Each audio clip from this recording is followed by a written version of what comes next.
Recently, Vox set out to tell the story of the Nakba, a deeply significant chapter in Palestinian history. But what happens when chunks of that history go missing? It's like trying to understand a novel with missing pages. To be clear, Vox did a good job of explaining the Palestinian perspective of what happened to their people in 1948, but there's a much broader story they left out. So let's hit the rewind button and weave in 4 missing chapters that gives a little bit more context to the story Vox set out to tell. Vox's narrative acknowledges Palestinian Arabs' centuries-long habitation of the land, which is important, but here's something equally important. The Jewish presence on that same land has been continuous for thousands of years. And the Jewish connection to the land isn't just a matter of historical record, it's woven into the very fabric of Jewish culture and religion.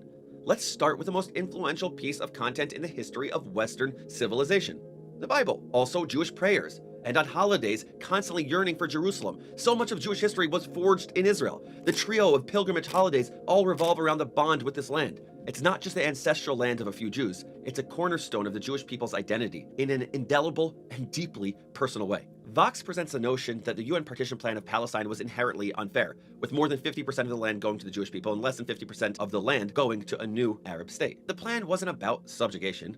It was about sharing. It was about finding a way to reconcile 2 distinct narratives and historical connections to the same land. Let's remember that many religious Zionists were disappointed that the holy Jewish cities of Jerusalem and Hebron, as well as famous biblical cities like Jericho, would not be in Jewish control. And Zionist leaders like Menachem Begin wanted a greater Israel of biblical proportions.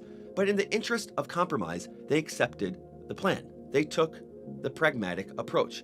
And yet the plan was met with stiff Palestinian resistance. My government does not recognize the validity of this decision. They oppose the creation of a Jewish state in Palestine. Not just because it would have created an Arab minority in certain areas, but also due to a categorical opposition to the establishment of a Jewish state in any form in that area. Remember, the partition plan was a proposed solution to a deeply complex issue. It wasn't perfect at all for either side, but it was an attempt at compromise and coexistence. Regrettably, though, the Arab party's dismissal of this proposal marked a missed opportunity for charting a more harmonious path forward. Now let's move to a darker chapter, Deir Yassin, where more than 100 Palestinian Arabs were killed.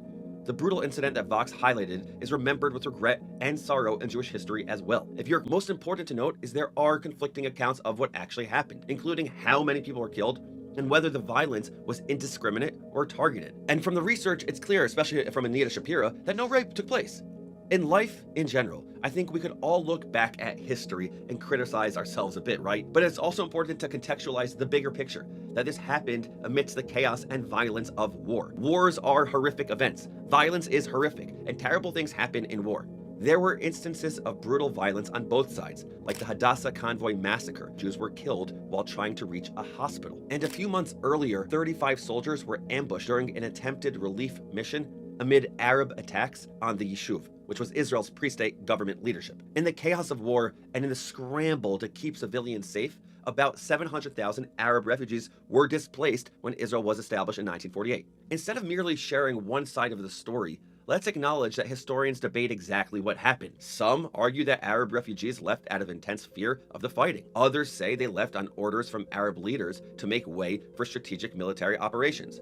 However, it is clear that Israelis were directly responsible for the expulsion of tens of thousands of Arabs. Israel, whose total population doubled after the war, refused to allow the 700,000 Arabs back for demographic reasons and because many of those who left were in support of the invading Arab armies. Adding to the tragedy, and this wasn't mentioned by Vox, these Palestinians were never granted citizenship by the surrounding states that now hosted them, like Jordan or Egypt. Instead, they were left to live in a state of perpetual refugee status, a status still in effect for their descendants today. As one scholar on Israeli history said, the new host countries deliberately perpetuated their homelessness to foment international condemnation of Israel, turning the Palestinian plight into a genuine human tragedy.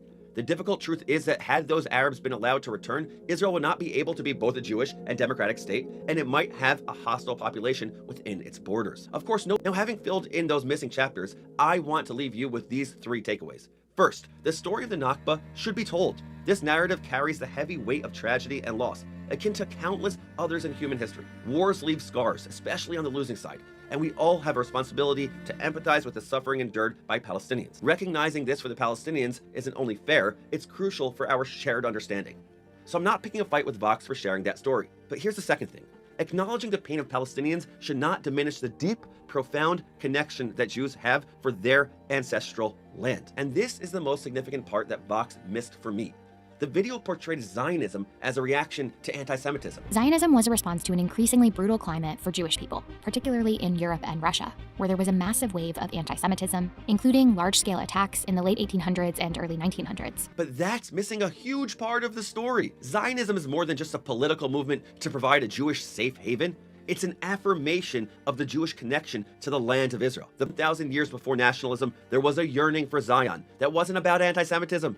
Yehuda Halevi wrote extensive poetry about it. The Vilna Gaon brought his students there. Rav Kook's Zionism had nothing to do with anti-Semitism, but rather focused on having a healthy Jewish identity. When you make Zionism exclusively about anti-Semitism, you're disregarding half of the motivation behind it. The Jewish aspiration for self-determination in their ancient homeland is a core human right. And lastly, the Palestinian perspective is important, but it's only one side of the story. We know that. It should be understood in the context of the full story. Vox's narrative omitted significant chapters. Take, for example, November 1947 to March of 48. It was a time of violent rejection of the UN resolution and of civil war, a time when Palestinian Arabs opposed any territorial division that would give the Jewish people a homeland. During this period, both Palestinian Arabs and soon-to-be Israeli Jews suffered, killed, and were killed, and that's the story. And the story is complicated, it's messy, and it's painful for everyone involved. It's easy to look for villains and victims, but history, real history, is rarely that simple.